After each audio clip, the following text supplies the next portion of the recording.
I've been muted the whole time. Anyway, so I was just fixing up the state tree there. This is the fighter template that we're going to steal a animation from for combat. So when our AI gets close enough, we'll actually do that attack. So yeah, all I've done is looked at our evaluator, set up some variables that we can use as conditions, set up some tasks, set up some conditions, move some things around. So yeah, that was a good 9 minutes of me talking and not being audible. So sorry about that, anyone that's watching.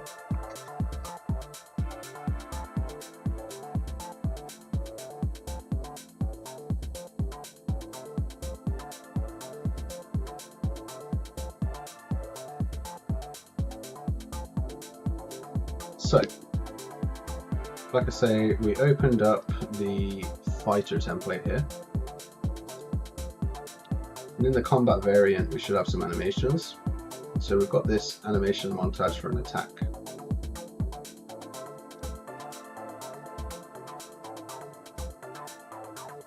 So it's just a generic punch. We'll take that.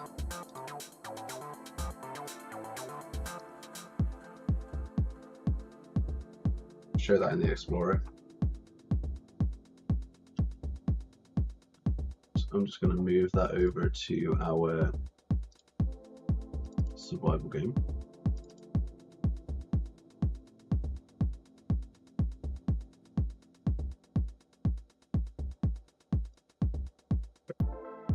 Close that down. In here, go to our survival game, animations.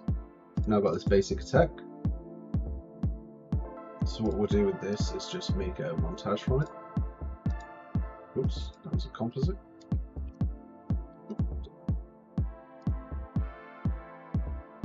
Okay, so AM_attack. I don't really want it to do free motion. I don't really care for it in this particular instance. So we'll force a root lock.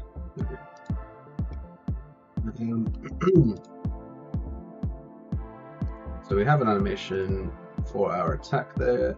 Let's check our enemy. Repeat enemy.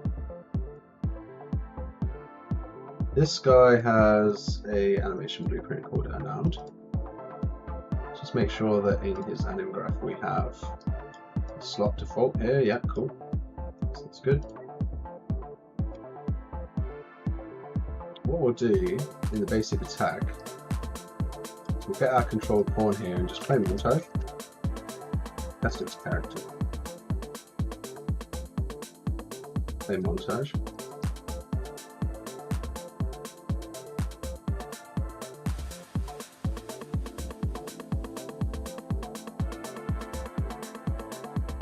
This actually won't do us much good.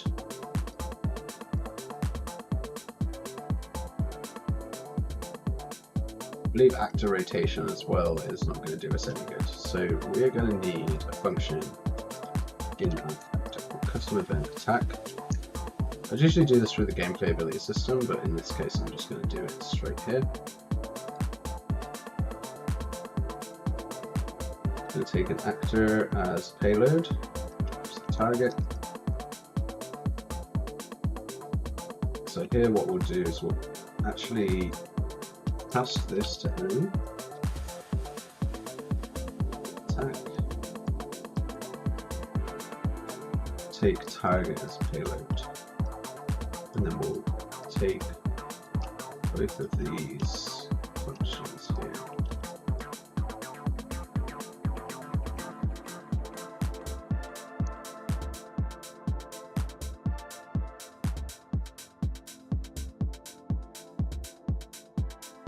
So our state tree is just going to send an event over to our character and then finish the task. It's going to attack. It's going to set our rotation so that we immediately look at our target. We get the actor's location and the target's location.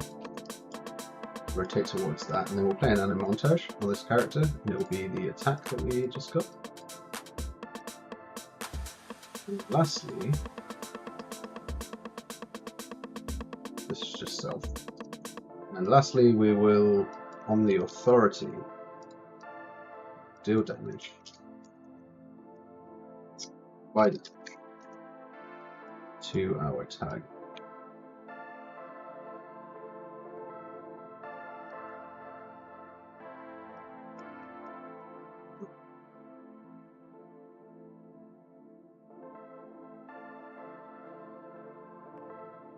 We'll just apply just 25 damage. It'll be like a couple of attacks in a row. We'll also add a weight into our attack. So this is attack, we'll add another child state, just wait, task, delay, do. Just straight up like he can attack once per second. And this attack logic here needs to be, everything must complete.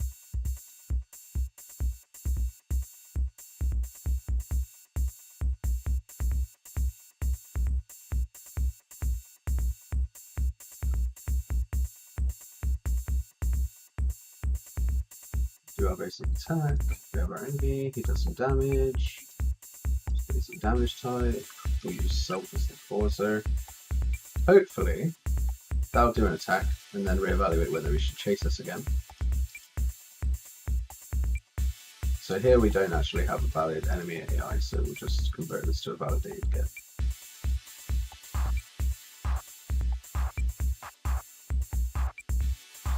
Here we don't have a target yet. Which makes sense, because we may not have a target.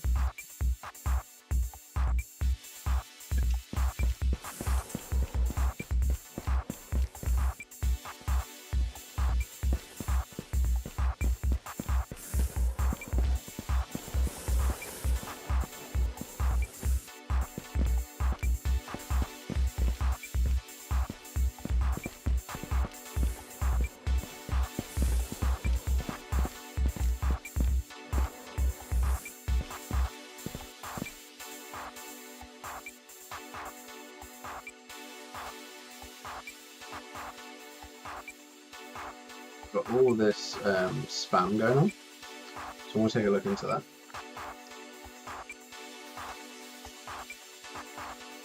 So here, in this moment, there'll be a bunch of frames here.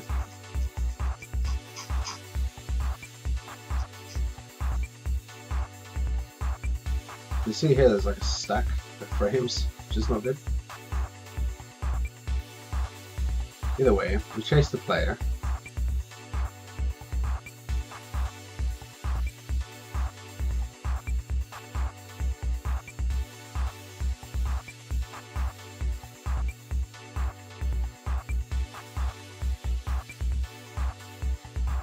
The distance compare is huge, which I find interesting. Distance is massive.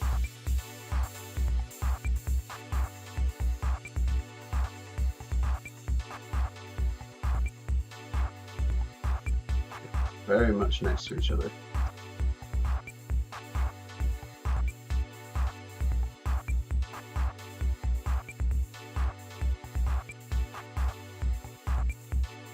Target location, enemy location. Let's take a look at our evaluator again. We've got a target and then we've got an enemy AI. BP controller AI object. Yeah, that's not good.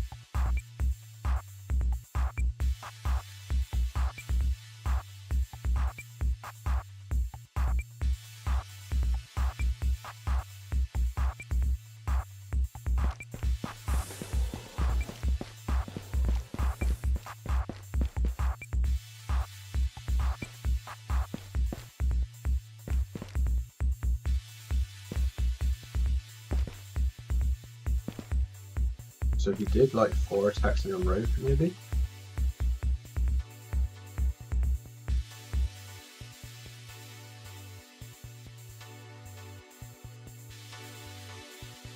Yeah, yeah, so when this completes, it literally needs to go on to the next one.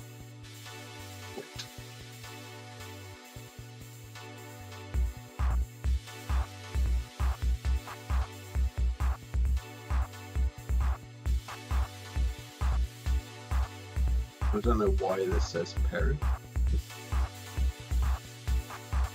Oh, I see.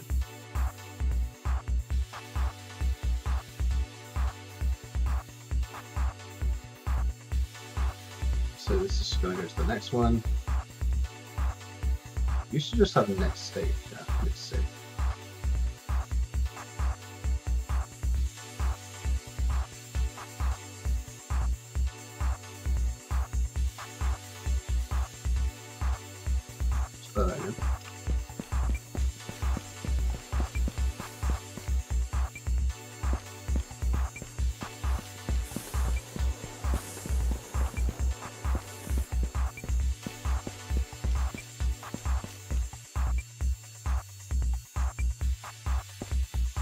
So upon that last moment there where we're going to actually ragdoll.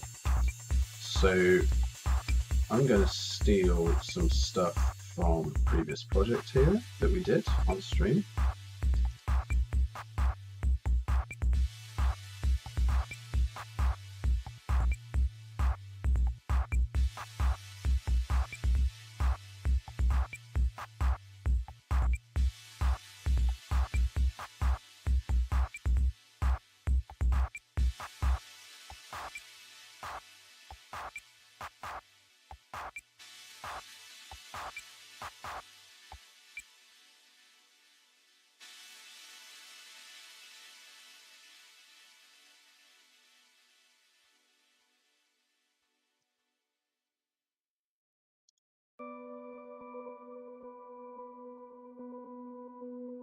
Hey Loki, yes?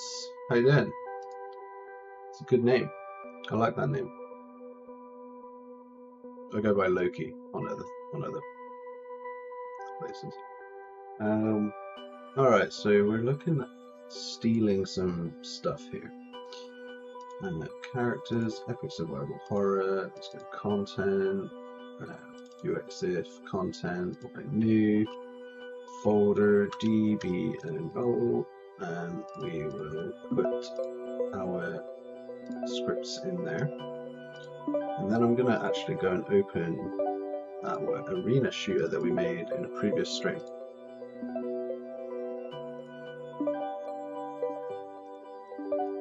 How goes it, Loki? How are you doing? Wow, a sip of tea. Cup of tea here.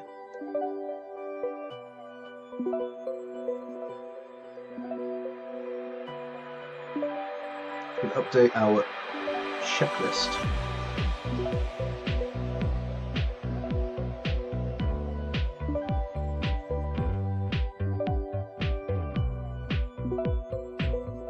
We have an AI that can punch us, so good enough for me. Not very scary, not very scalable, extensible, but it's an enemy that will chase us. You always variable that up to your heart's content. Make child actors, make child state trees. I think it's probably fine.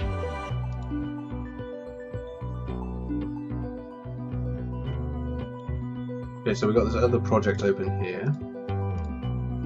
In our variant shooter template expansion, we had this widget_died of a reference viewer for that. It comes up in our spectator cam. So the first thing to make sure we do over here in our DBNO is make sure that our spectator cam knows which widget it's creating, which is the died one. Apparently it's not a very happy one. Guess it's not compiling.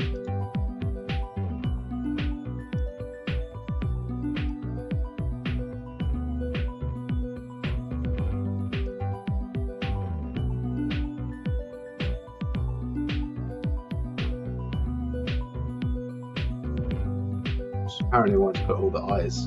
You are down. No. You are down.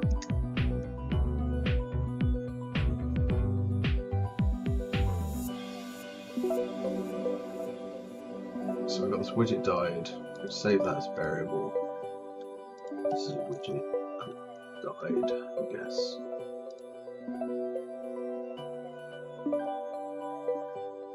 Player controllers heard and cast it to something and set the visibility of the game HUD to false. So we'll cast this to HUD horror, get UI horror, set the visibility to collapsed.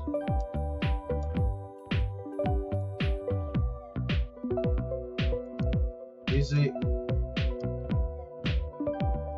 And we're saying that when the player possesses a new dude, we're going to do some controller rotation stuff. Do we want to do that?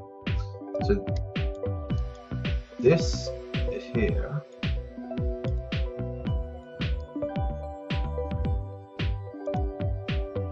is just to say, let's expect it cam to look down. That's what that does, and then we've got this possession here. We're not actually going to be changing pawn. We're just going to wait for all players to be dead, and that'll fail the game.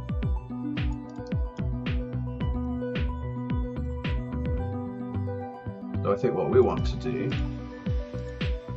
is open up our horror guy. When our health value reaches 0, we're going to trigger the spectate camera.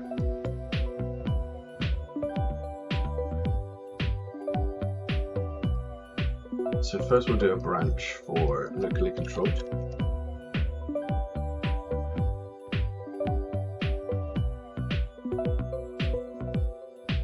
Spawn a spectate camera. My location. Just a local camera. To self.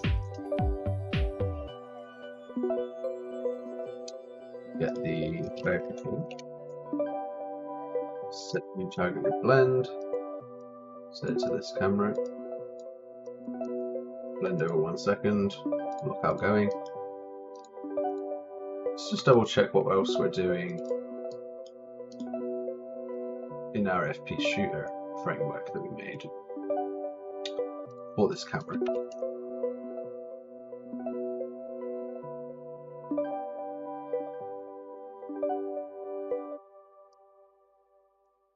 We just set the view target with blend.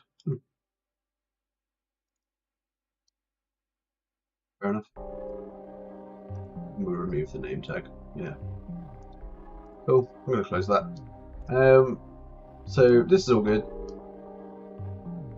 Wait, we should have ragdolled. Damn it. I'm going to reopen that last one because we do have some code for ragdoll death that I do want to steal. I don't want to have to write it again.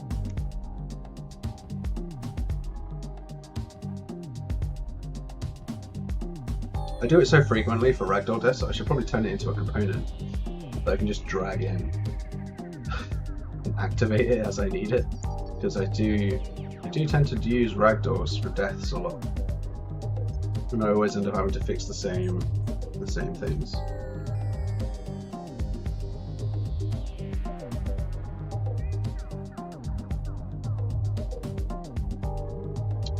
Actually, I think the problem in our case is we're not actually going to do a ragdoll in this project. Close that. We're going to do a death animation because I don't want to have to worry about where your mesh is in comparison to your actual character, and when you get revived, like how that all works. I literally just want you to revive.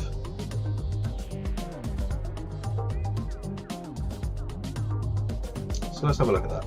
We need a free death animation. Could also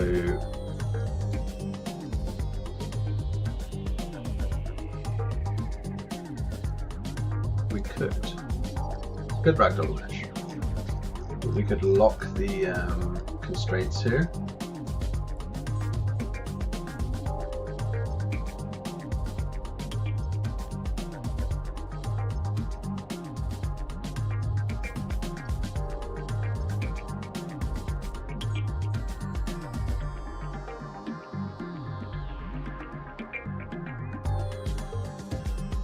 be easier if we had a death animation. So let's see if we actually have one.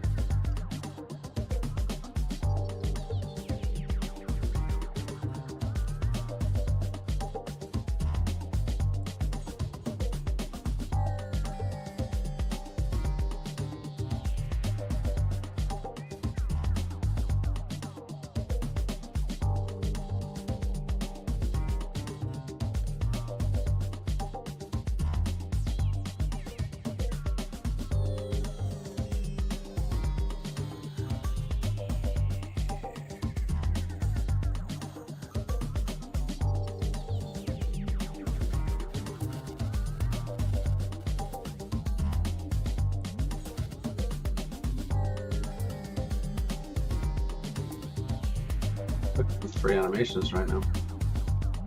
Gotta get some free animals.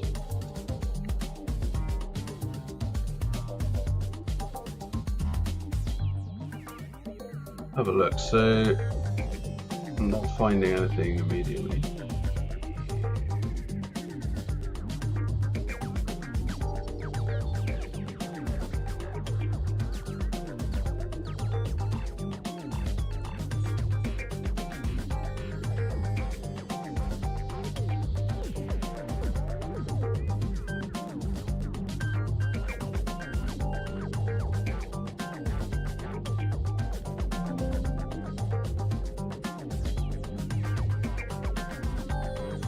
Found something that's good enough.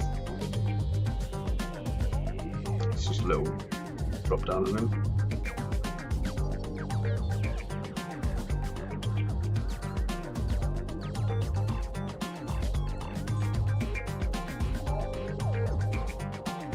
Double extract. Amazing. Okay.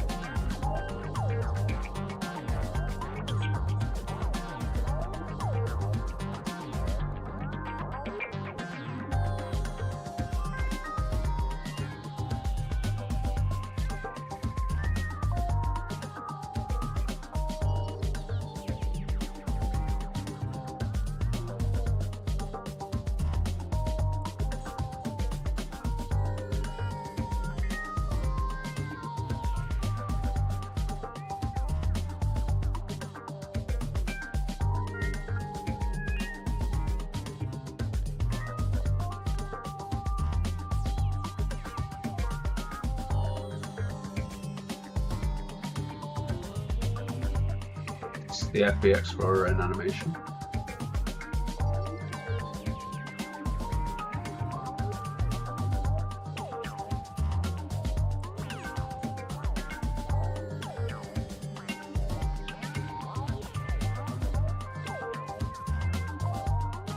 UE4 skeleton.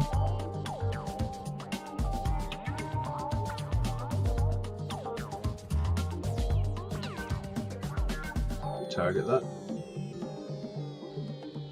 Target it to our layer mesh, which is mighty simple. Delicious water.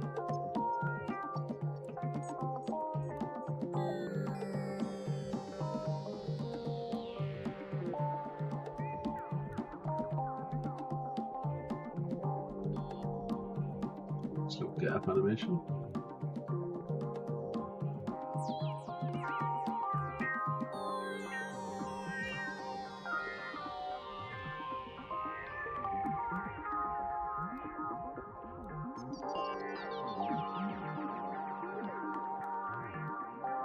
Damn it.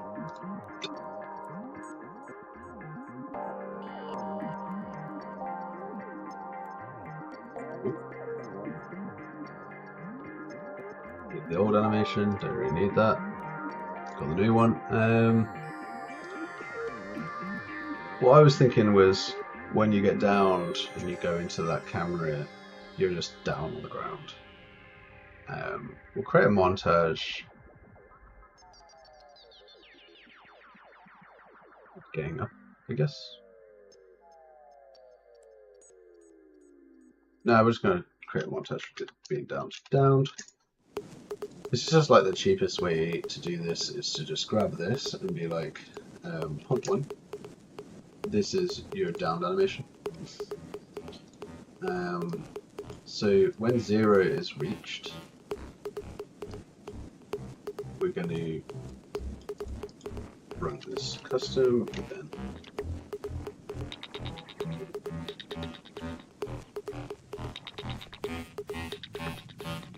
On living changed.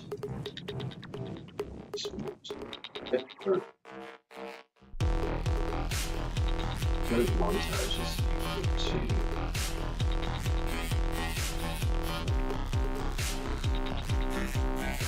bullet.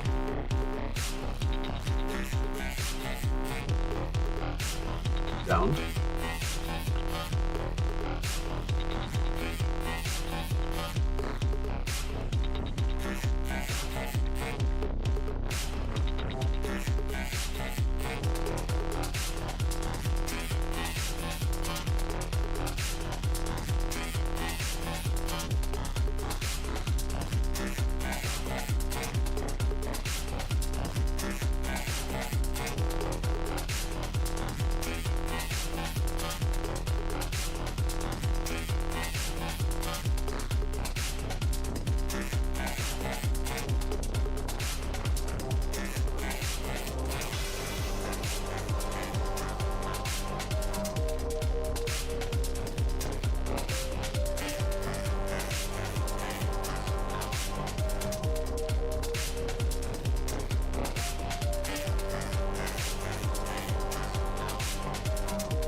In class settings, I'm going to add the interface for interaction to this character.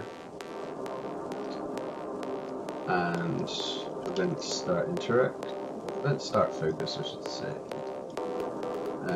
If the health is equal to 0, then we will show a little revive prompt.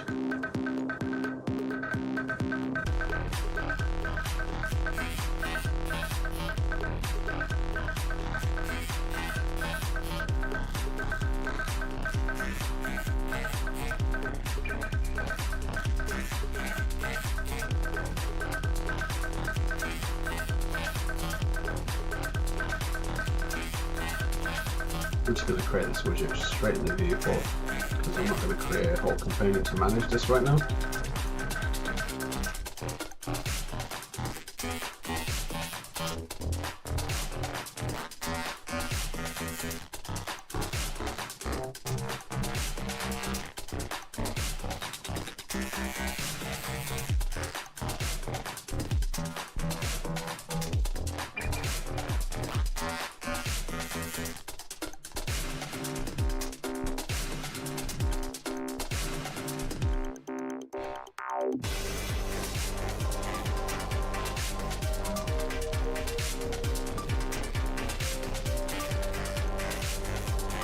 Typically what I would do is I'd have a panel in the center of the screen. It's called interact panel. And interactable objects would report their particular interact widget, which will be a base abstract class that can have a variety of different widgets underneath, and just has that core functionality of drawing and undrawing, and caches based on its type, so you don't need to draw 10 different revive widgets. If you've ever drawn one, you'll have it cached. This time I'm just going to draw it straight to the middle of the screen. I'm just going to draw it straight to the middle of the screen. Yeah. Fact is, I know how I would do it if I was doing it properly. I am just being cheap and cheerful. The revive widget. Maybe I should pay it a little bit more respect. It's actually the revive widget.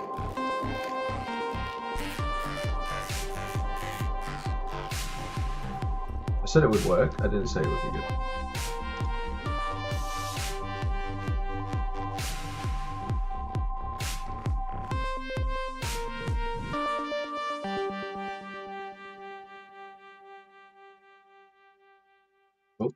So we've got that revive widget there. When we stop focusing, if that revive widget is valid, then we can just remove it. Then I guess if event health value changed, get health.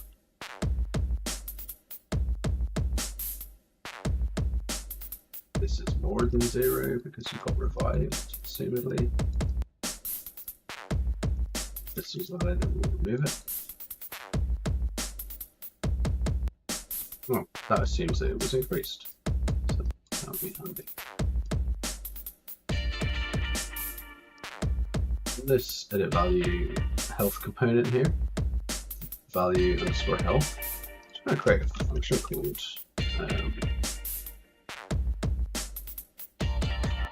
revive, I guess. Edit value. Just go max value in here.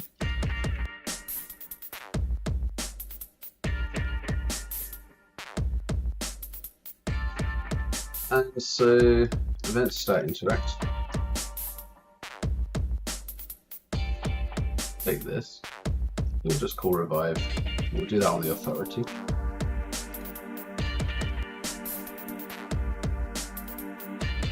So you could have spells and stuff do that if you wanted.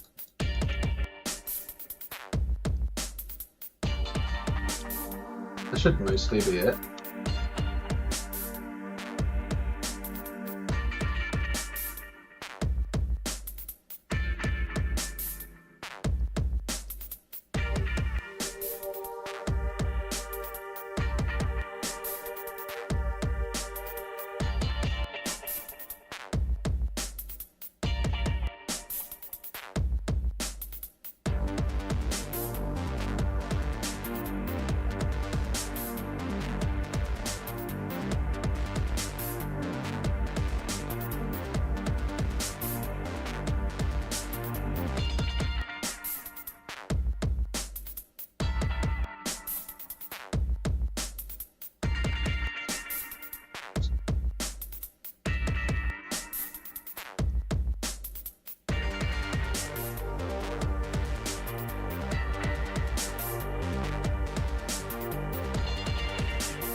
Because the HUD horror was removed when we got downed, if the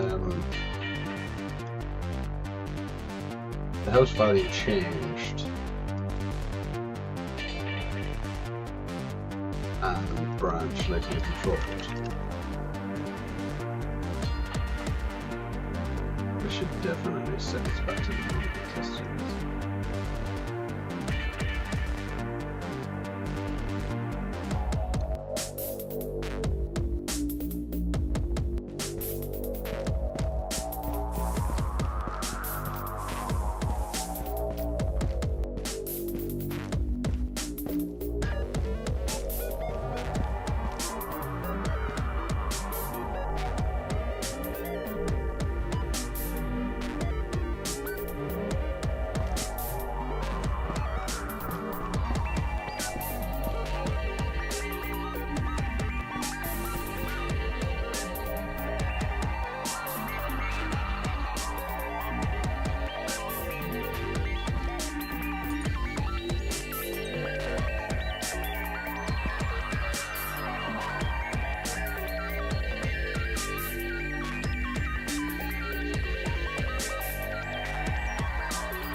I feel like what might have happened is this might have actually triggered, but I didn't set this anim montage to loop.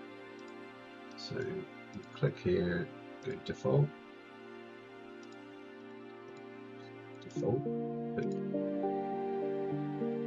So this just loops now.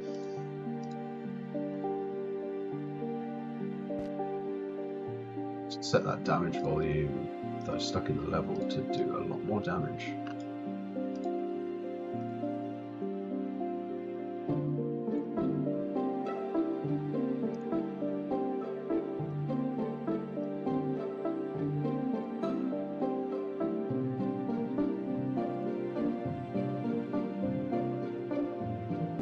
Alright, rock on.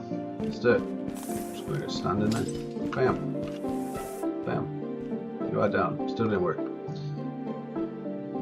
Go to RFP horror hit. We've got on living changed. If the current montage is not equal to the fact that the health is 0. Cool. Again, living changed.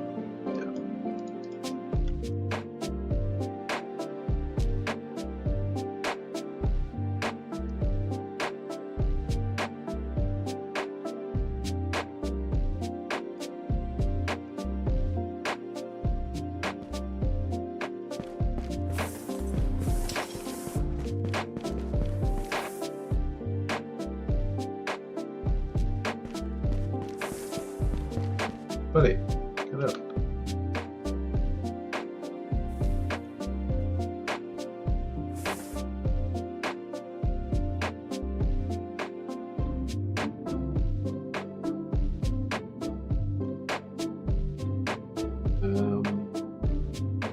Let's have a look. So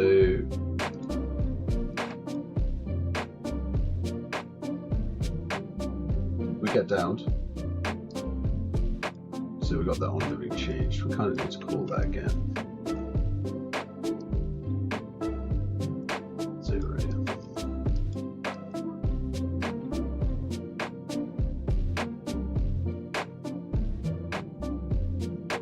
Great, so just plug that in. Go get dead. Let's go get dead. Oh, great. Showed up. Still move around, which is just madly hilarious. Mildly.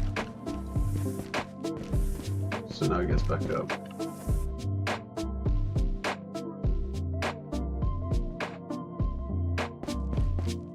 This guy doesn't care that he's dead, which is pretty funny.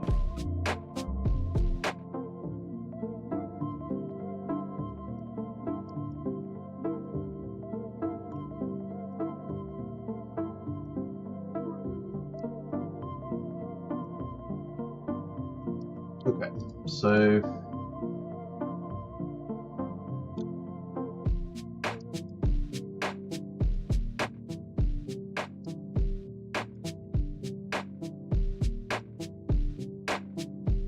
it's a little bit here where I'm supposed to delete something. Never did.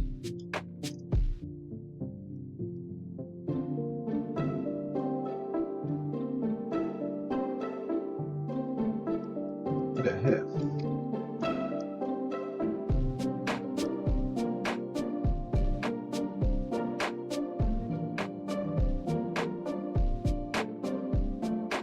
So what was supposed to happen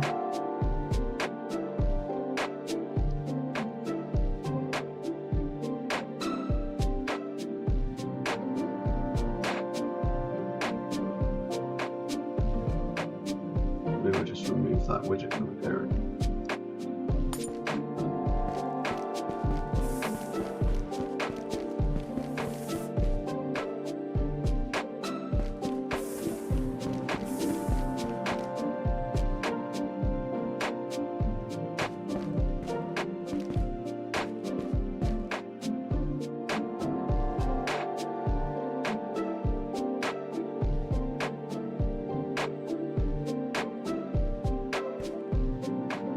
The montage isn't happening across the network.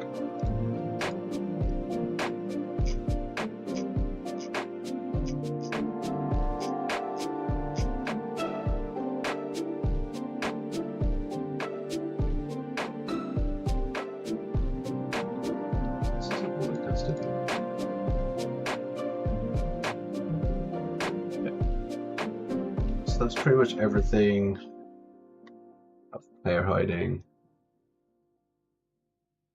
Let's just jump over to the flashlight, because that was an easy one. Just spring arm in here. Attach that there.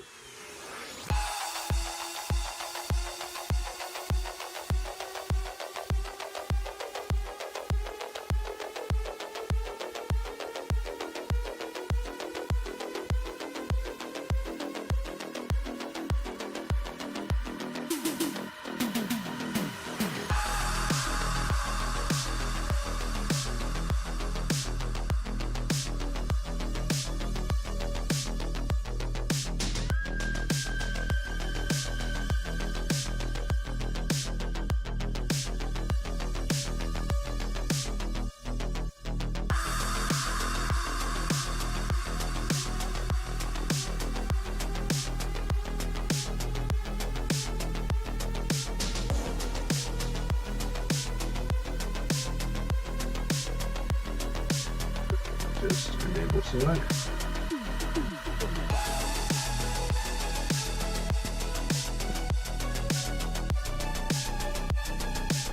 Select.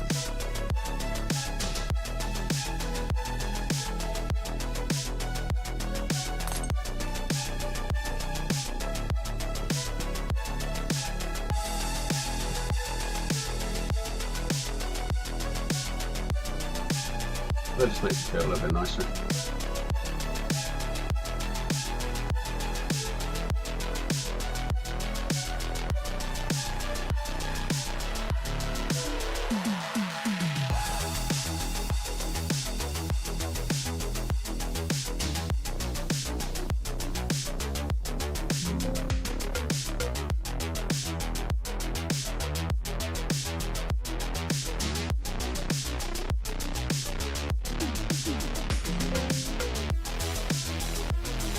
And we're just not going to do player hide because I can't be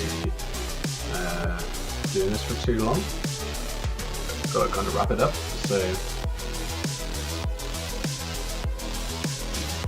the way you would do it, for anyone interested, is you would have some sort of location that's like a volume, you crouch into it, or just hiding it. Maybe it would open and you close it, some sort of cupboard, anything like that.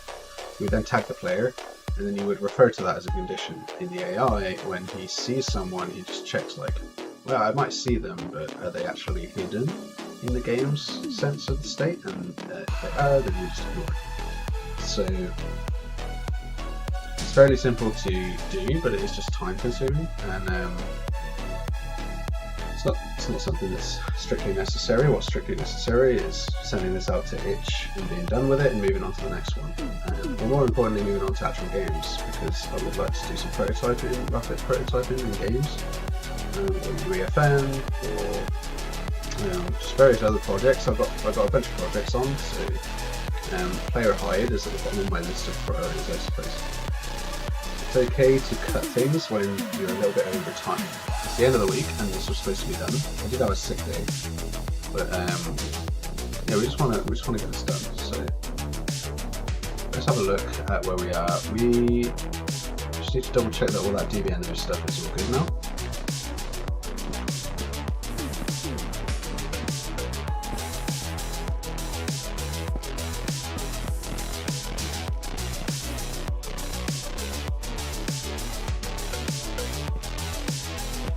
So this guy still attacks me when I'm down, and also I can move around when I'm down. So let's fix both of those things.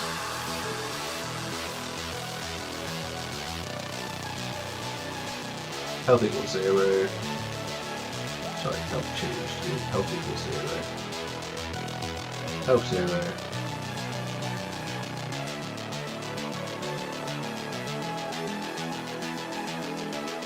Branch heavily controlled.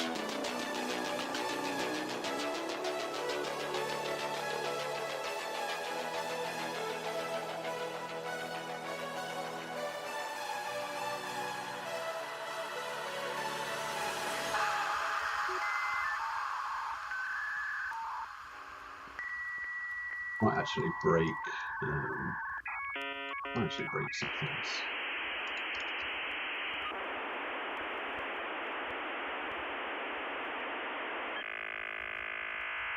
Might not be great. Might not be great.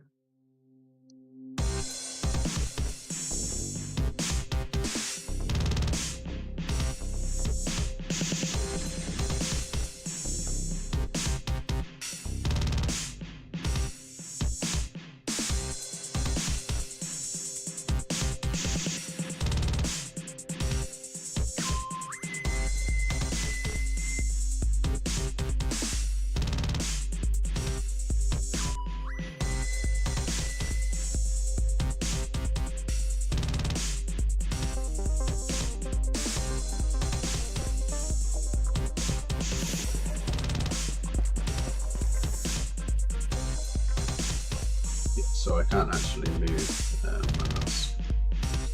So that's good.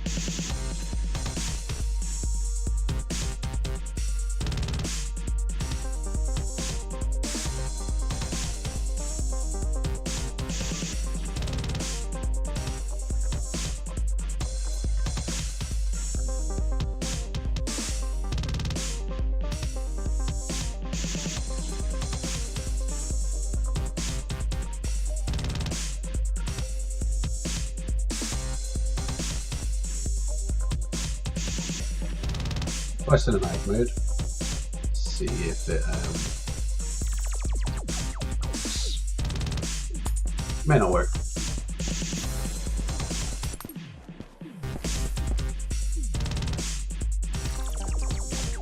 But it's still turn. That's pretty funny. So yeah, that doesn't work.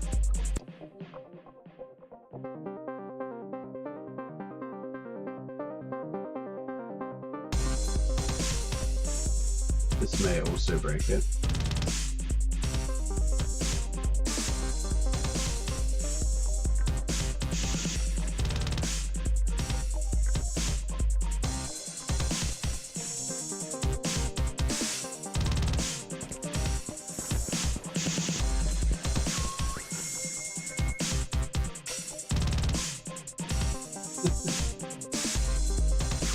So, oh right, no.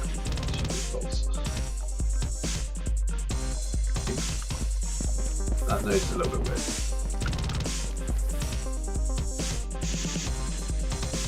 Should definitely not be able to do that. So what we'll do is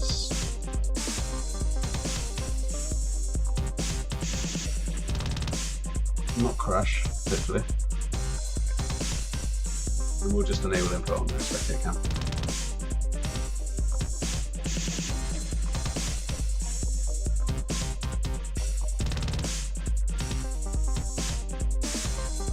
So yeah, there's a bunch of different options that you can try. I think that my favourite one is strictly enabling and disabling input.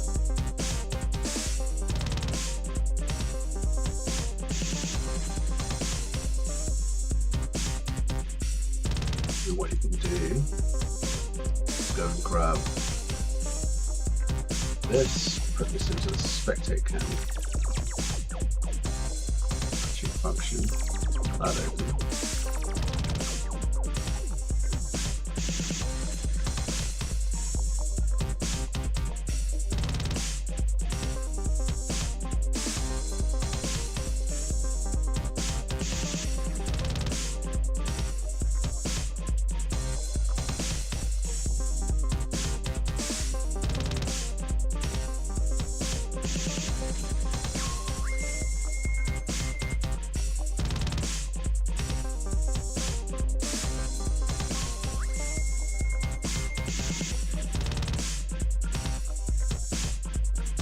Those are the two most useless comments I've ever seen. Just writing the same title as what is on here on the comment. It's like malicious compliance comments. You must comment your code. Yes, sir.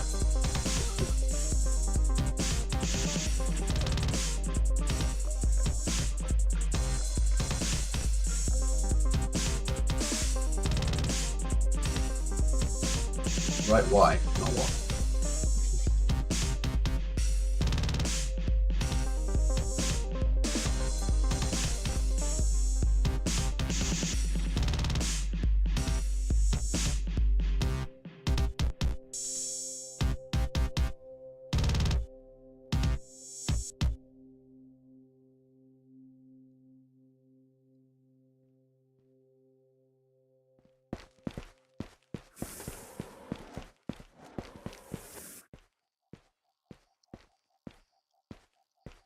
Actually can't interact at all. Which sucks. I'd really like that to work.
Easy.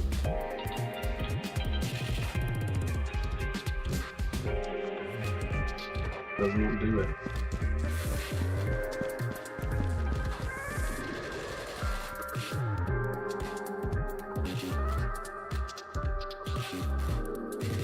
Yeah, interesting. We're spawning a spectator camera. It's a local only action, but we are the owner of it. Here. And then we're actually enabling import it from the player controller zoo, which is me because we're in a local only script in this portion of the game code, which would usually mean that we're aiming at that point because we're running this IA look, but we don't actually receive any of this. And then we've got a spring arm that respects pawn control rotation, which I guess is actually quite funny. Character mesh builders. Set load rotation to the characters. Ah, look at that.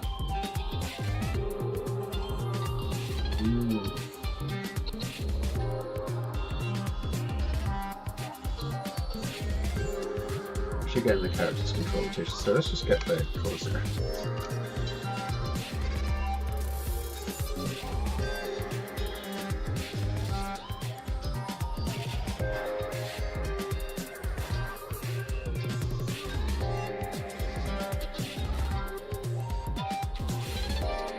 Well, it's always locally controlled, so we don't need to worry about any of this validation. So we're only going to create something we want now. I don't think this was ever triggering though.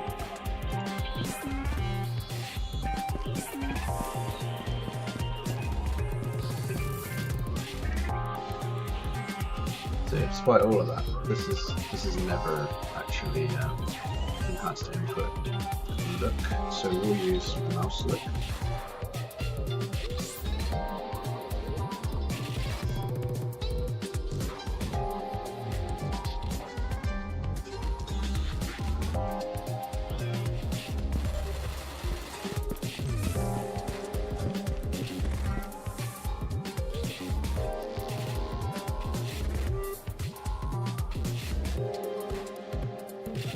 It is actually moving the character in the background still, so let's do Y.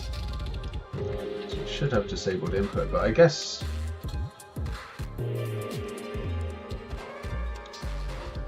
all we need to do is say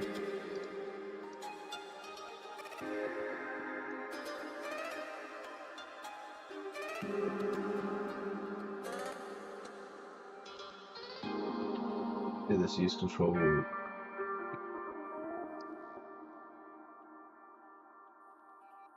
Set that to false and true as needed.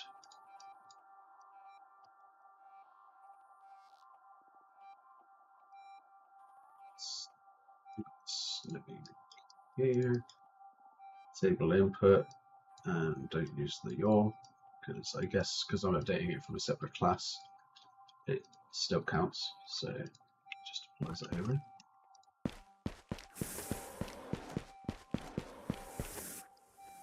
Now we can be like, oh my god, we're down. Down. Buddy comes over. It's like, oh man.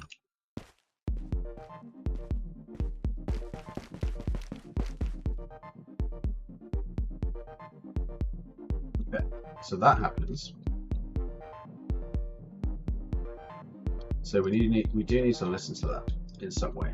So that is like the last thing to fix before we can do the cook test, is that the AI doesn't resume behavior after killing the first person.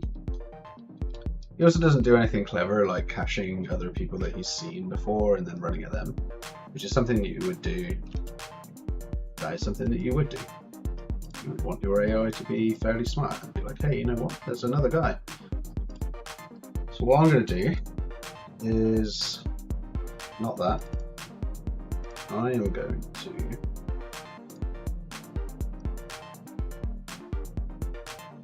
visual control it here. Set this guy as a target. I'm going to get component by class health. Assign 0. When that happens,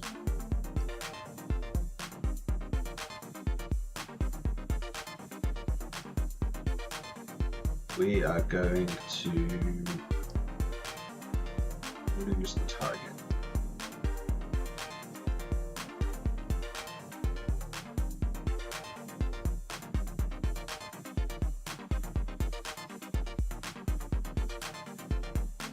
That's what we're going to do, is check for targets.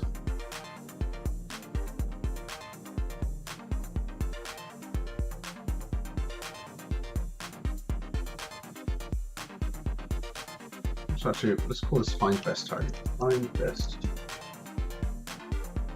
I'm going to turn this into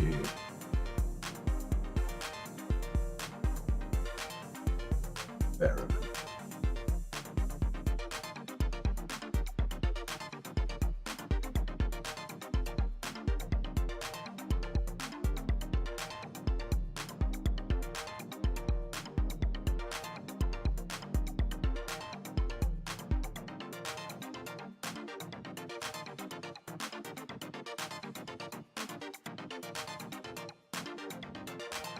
What find best target will do is it'll actually loop through all of our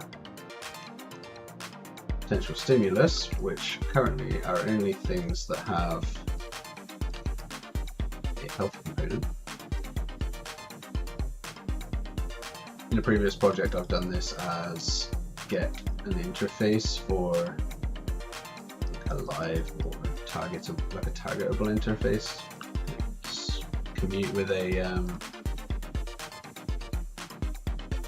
component that's on there. What did I used to call it? Oh, I forgot. Is the input being eaten from something? Oh yeah. Hey, I know you. Out lead. Yeah, it was being, yeah, for the input it was being consumed by various things. And also, hey Fabricio, welcome. Yeah, the input was being consumed by the still alive player, which is why I disabled input on him, and then was taking input into the new actor that's not a pawn, but had its rotation for its camera set to inherit from pawn, which is probably doing something in C++ at the back end level and saying like, that's a problem, that's not going to work. And so there is a tick in there that I had written in a previous project that actually just updates into the control rotation, but it was using the control rotation of the character, which in the FPS game that didn't matter because the character was ragdolled on the floor and changing the control rotation did nothing to that character. In this game your character can be revived, which is different to that game. So in this case, yeah, we're like spinning in circles and stuff. So now we just need to be a little bit more verbose and say like, let's actually disable the input on this character. He's just going to play a death animation. We're going to look through the eyes of this camera. Our control rotation can control this camera, but not this guy on the floor anymore, which is why we were like spinning until we get revived and then reverse all that logic. It's all good now. It's all good now. So we've got this find best target. We've got all of our site sensors. We're going to get our components by class, and we're going to look for health components. We're going to ask for their value. As long as their percents are more than 0, they are valid. And it's at this point here where you would generally do some distance-based logic and ask, like, of all the people who have health, which one is the closest, and I'll attack that guy. And I'm not going to code that right now. I am just going to say that this guy is the guy. This guy is the guy. And then, because we found someone, I'm going to also return.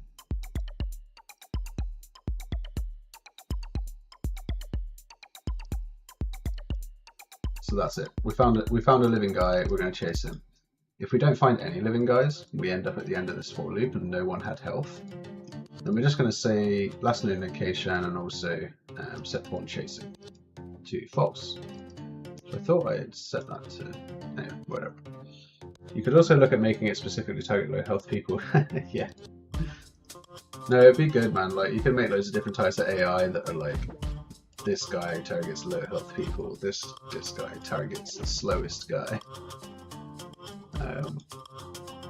This swarm of things only targets people who collected the most gold. It'd be really fun to make like a whole game of AI, different AIs that attack you and stuff for this kind of game. One of these like Lethal Company repo-like games. I think they shine through the variety of AI that they have, which is why it would take forever to make one. But with State Tree now, it's probably a lot easier than ever before. A lot easier than ever before with State Tree, that's for sure. It's actually pretty quick. I wrote this one in like, it didn't take long to write like a basic wonder dude, obviously. It never does. But the way that you can see all the conditions and the transition events and stuff, it's like very little coding and a lot more just these are the variables and let's do like lots of preset just logic in there for us to just hook up. I'm out of tea. Okay, so where were we? Finding the best target. We'll do that when we reach 0. We're also going to unbind event from 0. What we don't want is this to trigger multiple times. So you can just do this. What we'll do is we'll unbind it first and then find a new target. But let's see if that works. It should, theoretically, crash as expected, as is the Unreal way. And so then we'll reboot it because that's what we do. We're gonna give that a test, and if that's all good, we're gonna cook it. If it cooks, we'll put the zip up on itch.io, we'll set a quick page for it, and then I'll throw the project files up there as well. It's not the most fabulous code. It has some cool things in there though, like the physics, the replicated physics like tethering thing is pretty cool. It doesn't work with multiple players like Repo, but it's still pretty cool. 2 players.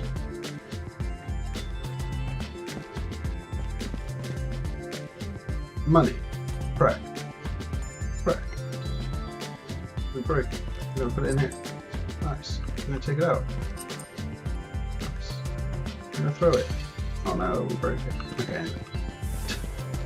There's a guy around here somewhere, he's gonna kill us. But okay, so that's my guy. He got downed. Take him out. Okay, so what we want to see is there's an AI somewhere. Right there. Hey buddy. Ow. Ow.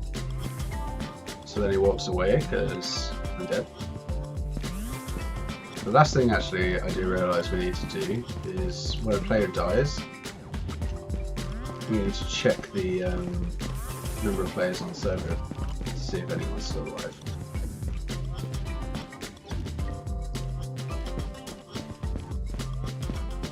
So yeah, let's do that quickly because otherwise the game goes on forever and there is a big fail condition.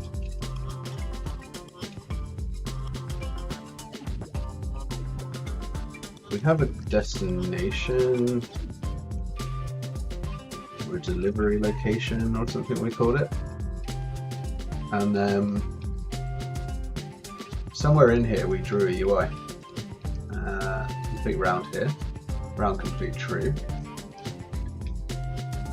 and we draw this widget. In this widget is a failed condition. So on event construct, we're actually going to pull the win. That's going to be exposed. If it's a win, it goes here. And then all we do is we grab that win fail set index. Actually, we'll do fail. Is it fail? Oh god, what we're doing. It's going to be false by default. You win. Is it a win?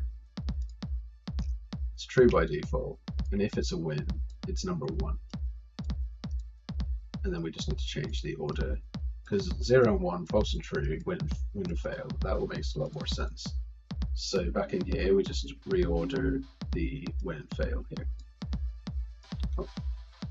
So now this is 0, this is 1. So that just constructs with win. This is already constructed as win. When a player dies, on living changed,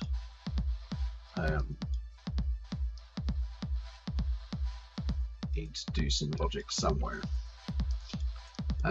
Again, typically I would. Should I just do this the way I would usually do it? Usually I'd have like a something on the game mode, or maybe just in the game mode, or I'd have a component or something on the game state that's listening to all players that have ever spawned and listening to their deaths and then waiting for all of them to die at once and then just running the code. So there's like this nice little place. It's like that's the win or the loss or the whatever condition, and it happens in like a mode somewhere. But for a game like this where there's not going to be multiple modes, it's like this is the mode. You're pretty safe just linearly coding it off and just writing the game. So but I am a stickler for knowing exactly where to look. So in this case, we're going to look at GM Horror because GM Horror is the game mode and the game mode is how it should end. So what we have is post login. We have assign to pawn possessed. Whenever a pawn gets possessed, we get a value component, get comp class, we have health. And whenever 0 is reached, we will go and check all players. So we'll get the game state, players, player array. We'll go through every single one of those players.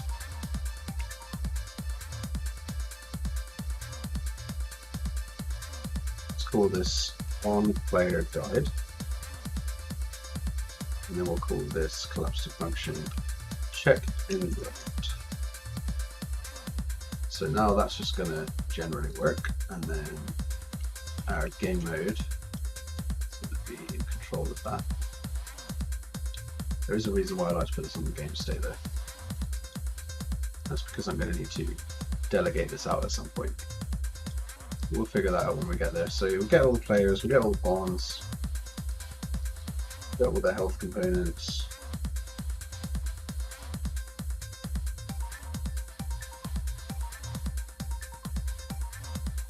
All their values. that's more than 0, we can return. It's not the end of the game.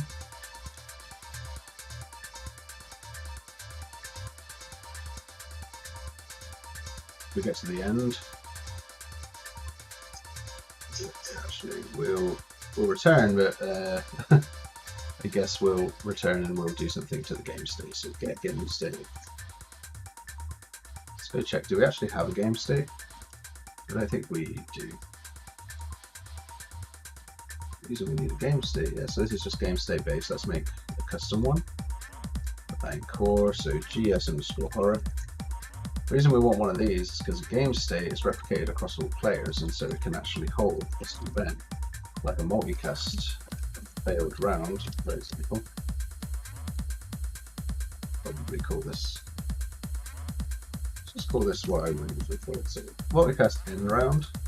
We'll just have a condition here: win this.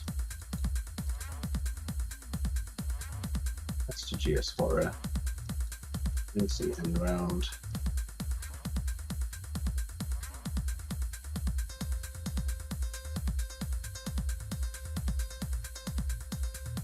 And back in our delivery location here, we've got this like on rep round complete. We actually technically don't need to do that now. Let's go to GS horror. Paste this in there. So we're just setting ourselves to UI only. We're taking a look at this widget here. So that's just for our end round event. So this on rep round complete, I don't actually like this. I'm gonna get rid of this. Complete round, don't really care about this either. Let's just go get game state. CGS horror round, and it is a win in this case. Just clean up a bunch of stuff here. Don't need that, don't need that. So just to double check, we've got this a win condition when we drop you are the problem, sir. Okay, cool. So that still works, and then we've got the death one there. So access none trying to read one from an assignment.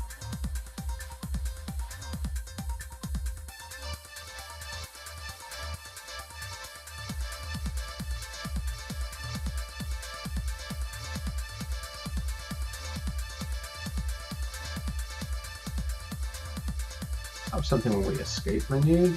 Yeah, we're getting some access none trying to read real new pawn in U plus. Event graph new pawn. Oh, look at that pawn chain. Yeah, right. Okay, I see. So, when you end the game, this spits an error because apparently the possession changed. We depossessed everything as we left the game. So I hate that. You always get these things that's like on round transition or on pie close in this case, which is actually handy to tell us that we had an error. So that's like break on blueprint exception, the editor preferences. So I always have this on, by the way. Should always have this on if you're programming in blueprint. Blueprint break on exceptions. It will always spit you out to like the line where it broke. So now, when we hit escape, we're all good.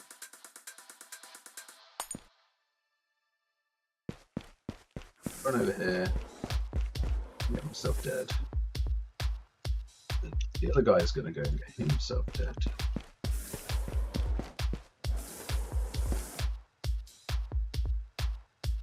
Failed. Quick game. Very basic, very high level. Little money collecting game, a little bit of physics involved, little enemy that chases and can kill you. It's all of the ingredients of Repo in the most bare bones prototype way you could get one. And so if you had artists and you had time, I think you could make something cool with that. Cool, let's cook it. Or rather, let's find all the ways it doesn't cook. and then debug it. Who's in for that? Who wants to see it not cook? Windows, package, make a new folder called builds.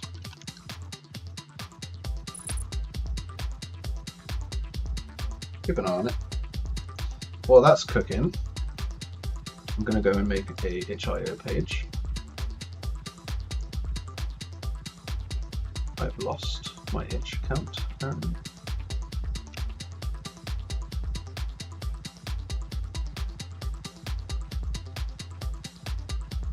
Make a new project, please. Create new project. Call this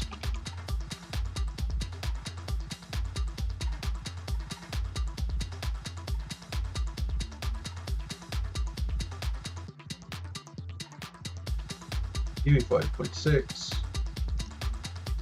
co-op horror start.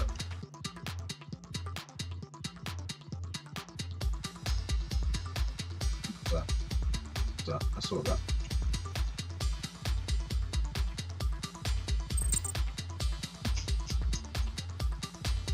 Packaged. So let's go play it. Down, bring this over. Let's get arena shooter back one. We've got the survival shooter here. Got builds, got windows. Let's just zip that up for now. Did I just pin that? I think I just pinned it. Unpinned. Press. There we go. Press that. Let's just wait and see how long that takes.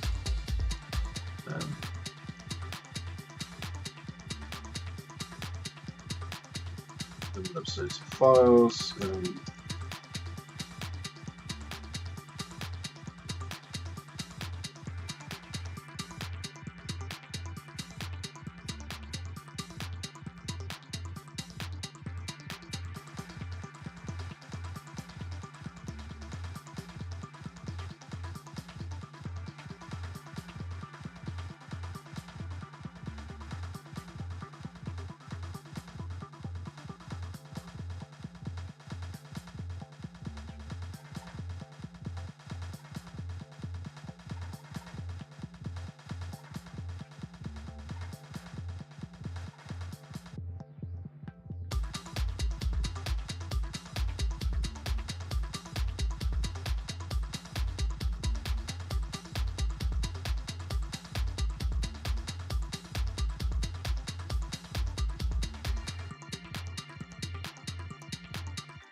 Even open.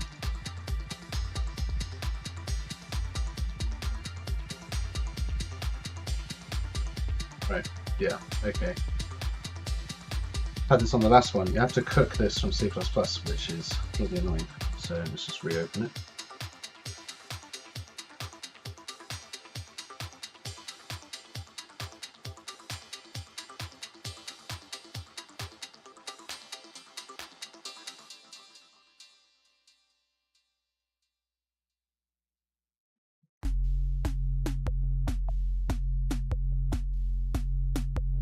Do is go do this tools, new C++ class.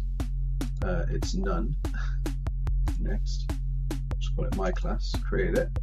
I'll add C++ to the project, then I'll open the SLN, then I'll cook it from Visual Studio, then I'll package the build, and then it will work.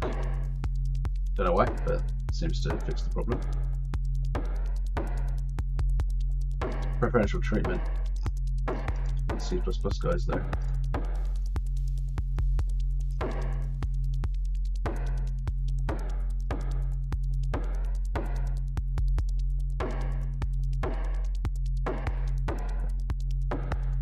So we're almost done. We're almost there.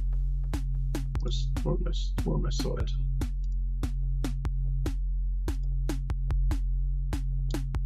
Copy link address. I'm literally creating the itch.io page on the other screen here. Just like, here it is. Here's a little template.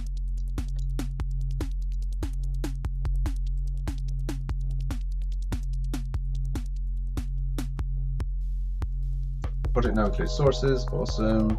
Successfully added my custom content button. Would like to edit the code now. Sure. Close the editor.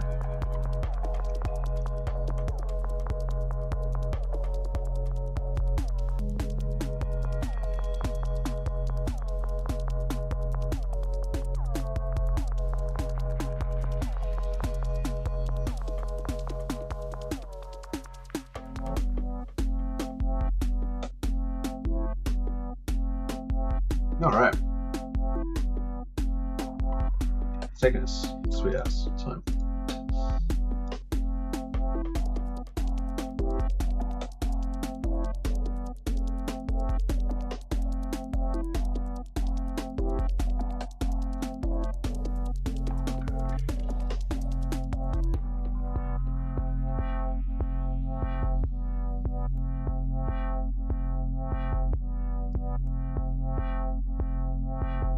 So for anyone who's wondering, you come in here, you right click this, you set this to default project, standard project like that. Come over here, default editor, Win64, smash this button. And the bottom down here is going to do some funky stuff.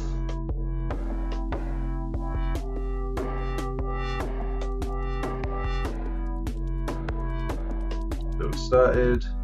This might take a minute. So it's going to do a bunch of stuff. Stuff and things for those not in the know. Stuff and things.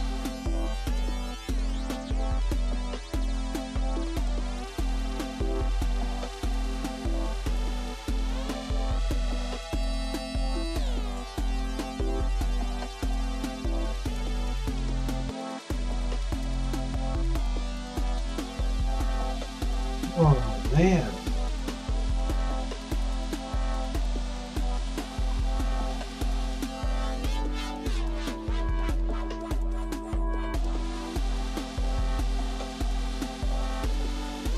I feel like it's like PSX era kind of drum based stuff. It's like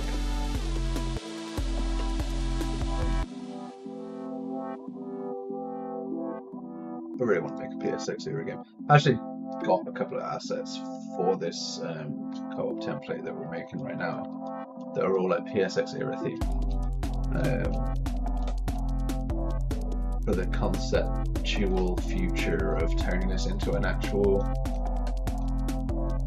working demo early access game or something, but yeah, likelihood of that happening is slim. It's got so many projects.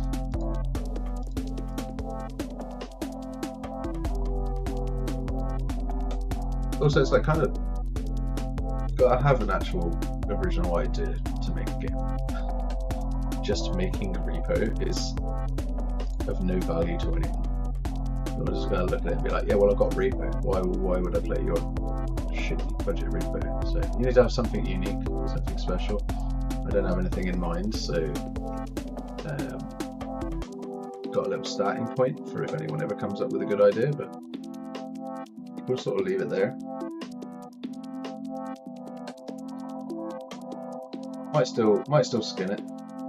It'd be fun to skin the project just to be like, and this is how you skin an Unreal Engine project. Just watch your artwork, throw in the particle effects, do some good sound design with their tools at your disposal. It's getting dark really suddenly here. Cool, so that's built. It's just going to run over in the background now. Then I'll build the project. I will also create the zip project files next. Just get that sorted. Binaries, config, content. plugins, source, SLN and this thing, and then we'll just compress all that to a zip.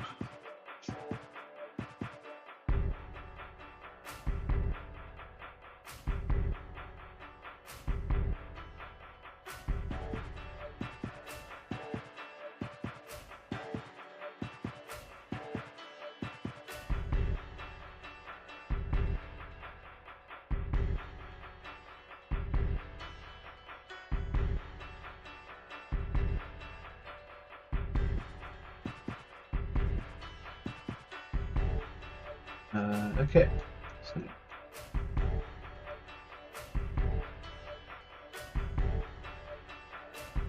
it's there.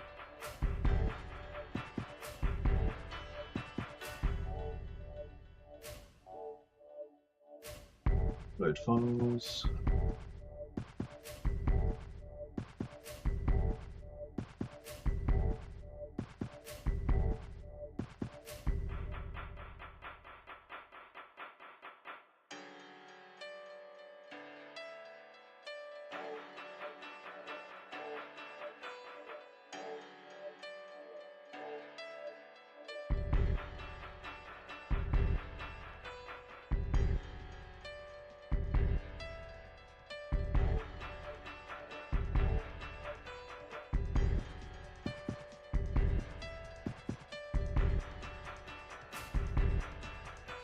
Be right back while that cooks.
Like the most perfect line of sight to the toilet I've ever seen.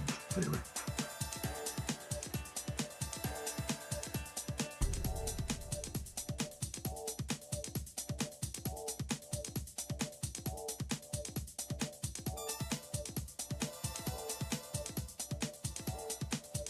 Let's do a bit more of compile this time.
We've got still 50 and all of this stuff's right here.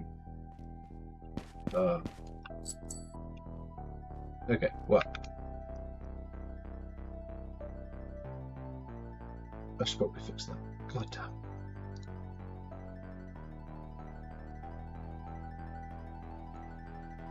Well, at least it's cooked now, so the build will be a lot quicker next time. All I'm changing is one variable, should be fine.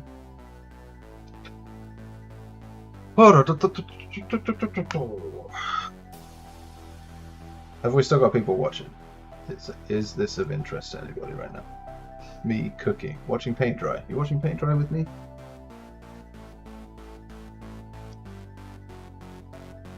I'm gonna do it anyway, so you can't stop me. I'm talking to myself. Oh, nice. Hey, man. It's like the Lonely Podcast. Okay, so we're going to change that one variable,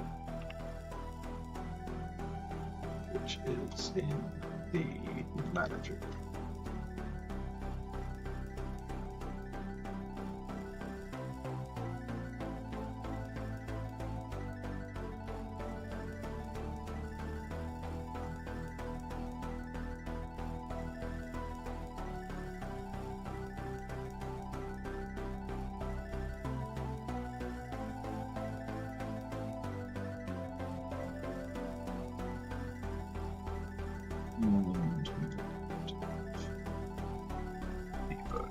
Stuff.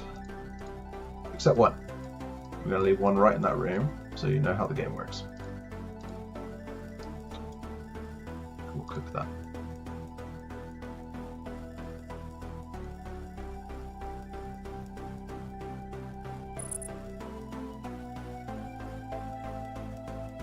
ASMR game dev.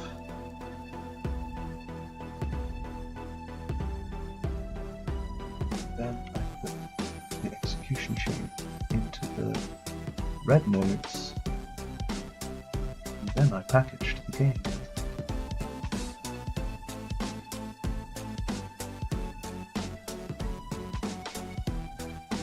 I suppose you have to whisper actually.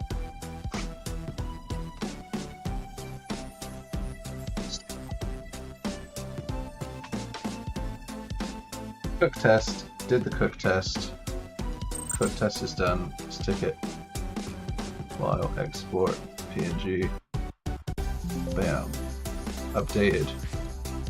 We're on upload to Edge.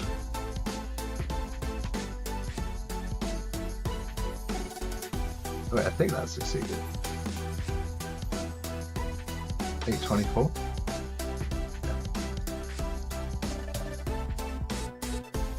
Press to zip. Yeah. I actually have NVIDIA Broadcast. I don't know if it's on right now. It should be. Yeah, NVIDIA Broadcast is supposed to cancel all of the keyboard sounds.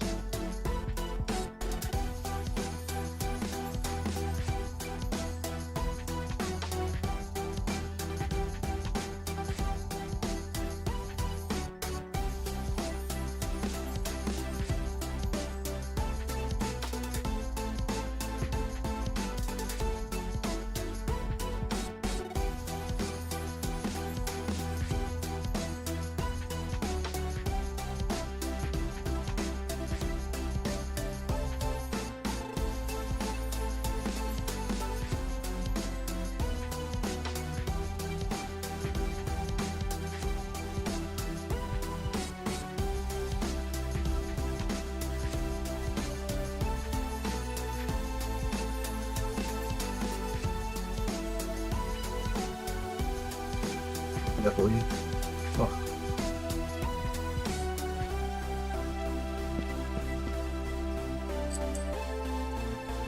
Chain. Screw that thing. Ah!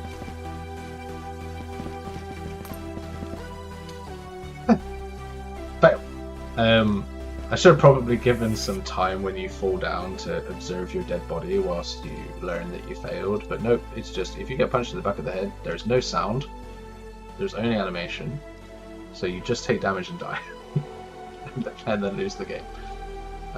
But yeah, I'm done with that one. That one was stressful.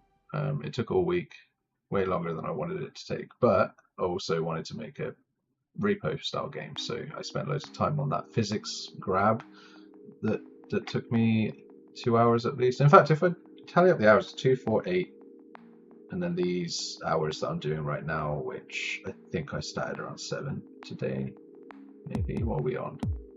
2 hours now as well. So 2, 4, 8, 10 hours it took to get there, which is essentially a day's worth of work and a bit. So not bad. Not bad at all. Oh, what am I doing? No, I want to go Booksif, follow template.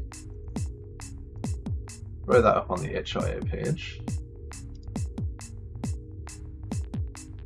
I need to check the naming conventions I used for the first project. Something like project 0.zip. Files are an issue.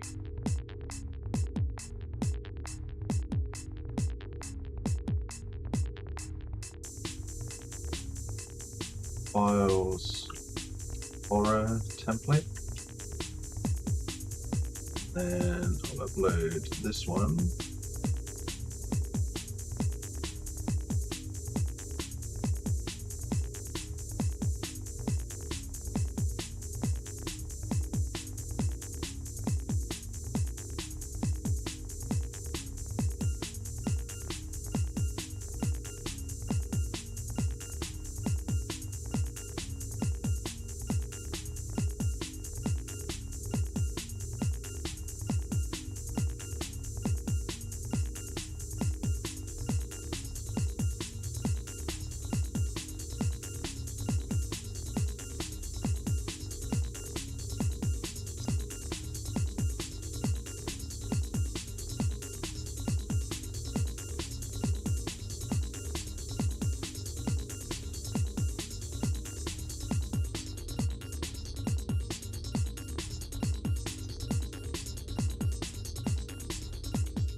There you have it. It's live. Project 1. This is a project stream. Download files. Game. Probably rename this. Let's rename it. Let's go back one. Let's change the display name of this to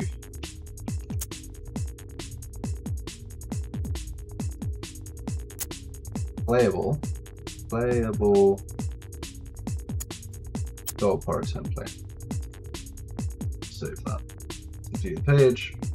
Playable gold power template. I love it. Try it, man. It's just like rapid. I love that the uncompiled files are less files than the compiled game. The compiled game is bigger than the project files. How does that work? It's like, oh yeah, we're just going to compile the rest of MetaHuman into your project for you. Who needs any feedback? Yeah.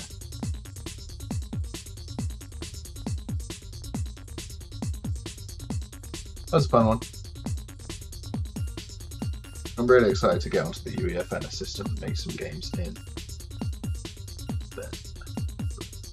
But now, go check out, if anyone's watching this, you're obviously already on this. UX is fine, because you're watching the bot, so hit the subscribe button and follow. There's a Discord link as well. Let me bring that Discord up. Check this out. Backpack Bows. Oh yes, Backpack Bows. Oh my god, look at all the UI. That's way too much UI. Says the guy who loves doing UI.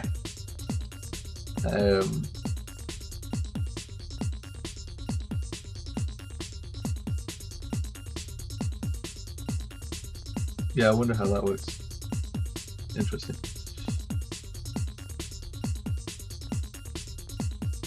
But yeah, we wanted to do a stream where we finish the co-op 5.6 template. We have done that, and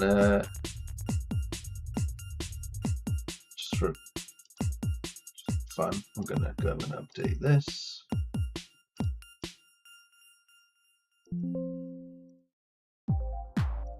So yeah, we skipped a bit, but it's fine.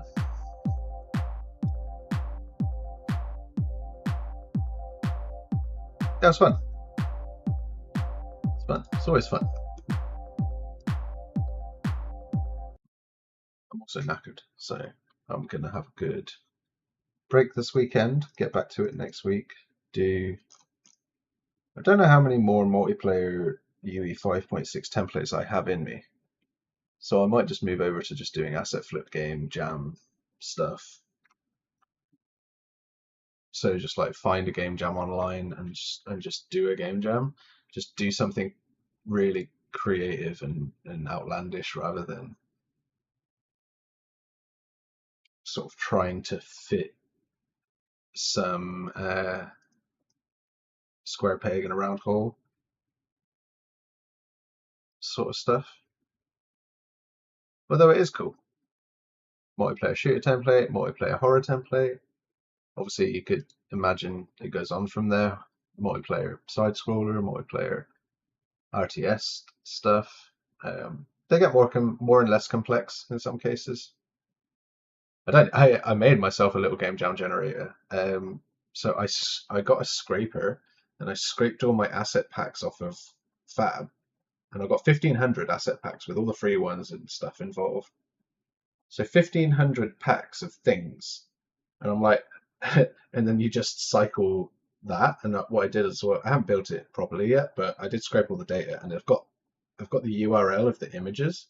So because Unreal has a node for like downloading an image and asynchronously loading it into a widget, I was going to make the tool in Unreal that like takes all that data and basically I hit randomize and it just says like these are the packs, and then because it's got the link to the Fab thing, I can just literally hit like download now, and it's like download 5 or 6 packs and be like, that's gonna be the game jam. Just like come up with something. But I do love having a theme. A theme is always fun, like a theme someone comes up with.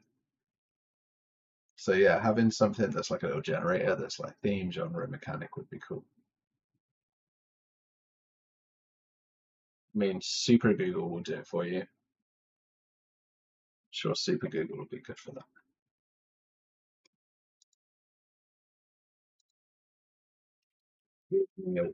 Game jam theme, genre.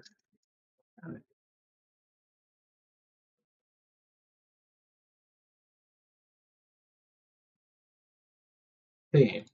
Whispers of the Sentient Furniture.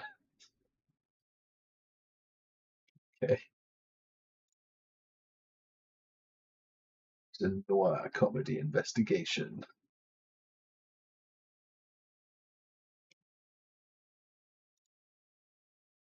You must sync your mood with the furniture using a rhythm-based minigame.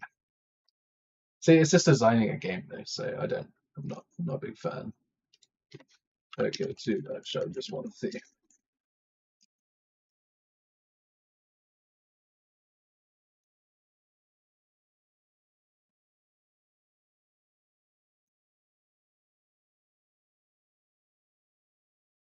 Thing is temporary. Love it. That's just that's not grim at all.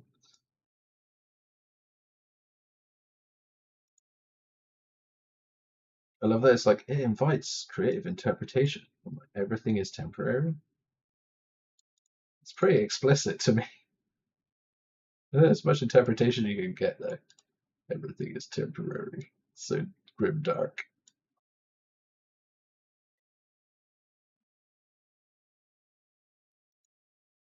Yeah. One episode I wanted to do, or one stream I wanted to do, was ChatGPT designed my game and then I built, or designed a game and then I built it. And similarly, my son designed a game and I built it. And then maybe compare the two and see which one's better.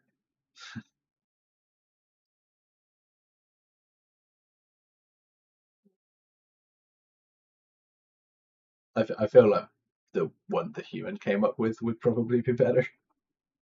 So it has like a more fun story behind it. Um, but yeah, also just like rolling the like pachinko machine of my fab library and then like building a game out of whatever it gives me would be a fun one. So I might do that next week. I think I'm kind of burnt out for now on flipping templates, even though I've only done 2 of them, but I have been doing it for 2 weeks, so I'm kind of done with that. Yeah, tutorials maybe. If I had like 10 questions from the community of like, how do you do this and how do you do that, then I would love to just sit there for a day, for a morning, and just be like 2 hour stream. I'm just going to go through all these questions. That's interesting and exciting. Um, yeah, someone recently just said to me like, you could probably build a repo game in a week. Like, it wouldn't be hard and for you. And this was in 12 hours, so 10 hours. But it's the time between where you get to think in your head like, how am I going to solve that problem that you don't count that does matter. Um, it would probably take 2 or 3 days full time, and I wouldn't skip as many corners. I skipped a lot of corners, or cut a lot of corners, I should say. Anyway, yeah, done. I'm done for the night. It's cool hanging out. Join us again. Make some suggestions in the chat. I'd love to. Oh, hello, hello, Gazer. You've just caught me as I'm about to end the stream. So yeah, just built this template and put it on itch.io as well. I'll actually post it up. I'll copy the link, make a new channel here. So channel, do like, can I duplicate a channel? This one? Yeah, duplicate channel. Behold my free stuff. Paste that in there. Paste this one in there. Put that there. Yeah, man. Yeah, if you join the Discord, I've got this little stream requests now. So like little examples, just like do a team deathmatch. I'm like, yeah, I'll do whatever. I'll do whatever. I'm down for it. Anything that's variety is the spice of life. Yeah,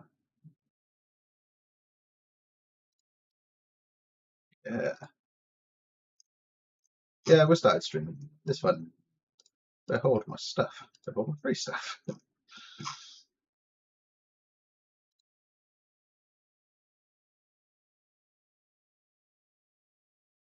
Right. Yeah. Yeah. I'm gonna go get some dinner. Chill out for a bit.